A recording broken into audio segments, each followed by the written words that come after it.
This is one of the bearings that I took out. It's not very good at all.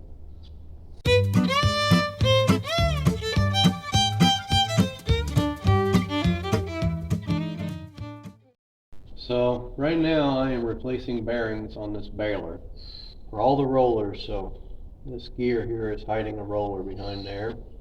There's a roller here. There's another roller. There's like 10 of these buzzards on this baler.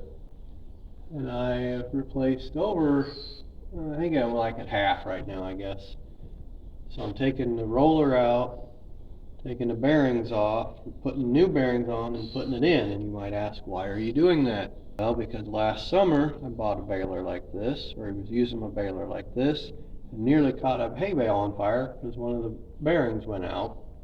I bought this past fall and realized that a bunch of the bearings are bad, so I need to replace them all so that I'm ready for the hay season. This is the other side of the baler. You'll notice a little bit of difference here. The other side's basically the drive side, so you got more gears and such. Right here, this one is driving pickup with the belt, and then the chain is driving the bottom set of rollers. It's going to eject the bale and also bring in the hay, help with bringing in the hay. This right here is your adjuster block. These are all loose that I've replaced. The ones I haven't replaced, I haven't loosened yet, but they're all loose because we haven't put new belts back on. Where you don't have an adjuster block, this is the other half of your roller. That's your drive roller. So here is one of the rollers I've taken out. I actually replaced this roller with a different roller because the other end of the shaft was worn down and this bearing wasn't sitting on it right.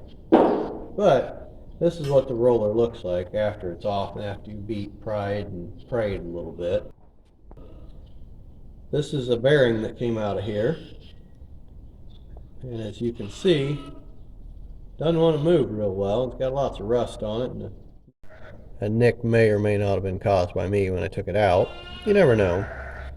But listen to this, if you can listen. It's got like a grinding noise there. And it doesn't twist very well, so it's junk. So these bearing holders goes in like this, and then it twists. This one I'm not going to shove all the way in there because I haven't cleaned it yet, and it'll get stuck. Like it kind of just got stuck, but it twists through. What you don't want to do is put this in the press and press it out because it'll crack it as it shoves it out. Ask me how I know later. That's a different story for a different day. Anyway, you twist it and it pops right out. Clean it good with a wire brush before you put the new bearing in it. I'm not going to shove this all the way on there because I want to beat it back off, but it goes on here. You can see where the splines quit. That's where the bearing goes all the way up on there. So you basically tap it all the way in, but you got to make sure it's in this bearing carriage when you put it on. This bearing's from the other end. Now, at first glance, an educated individual would say that bearing's junk. That's right. It's real rusty and nasty, right?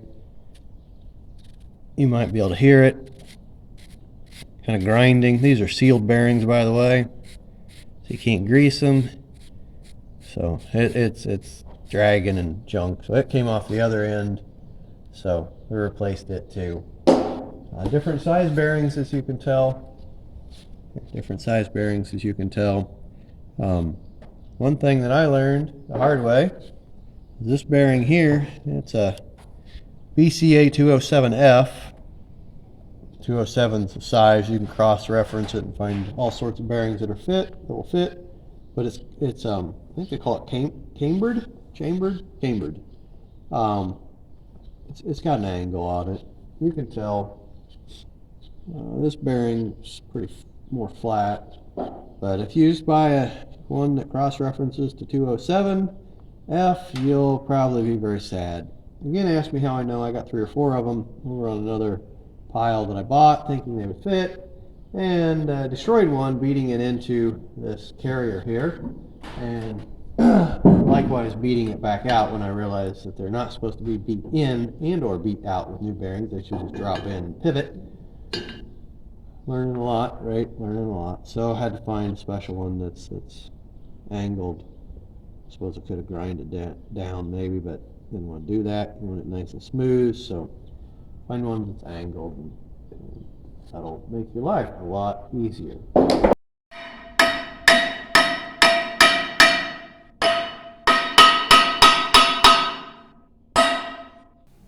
So here you can see my two round balers, the old one and the new one, because last year my old round baler had a bearing go out and caused problems with one of the rollers.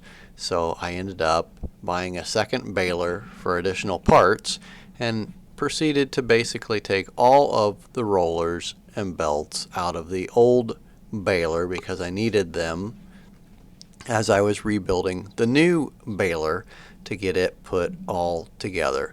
Here's the new baler, and as you can see, I've got it all back together. I've changed out 28 bearings on all of the rollers, ended up using about 6 rollers from the old baler to make it a working, functional baler.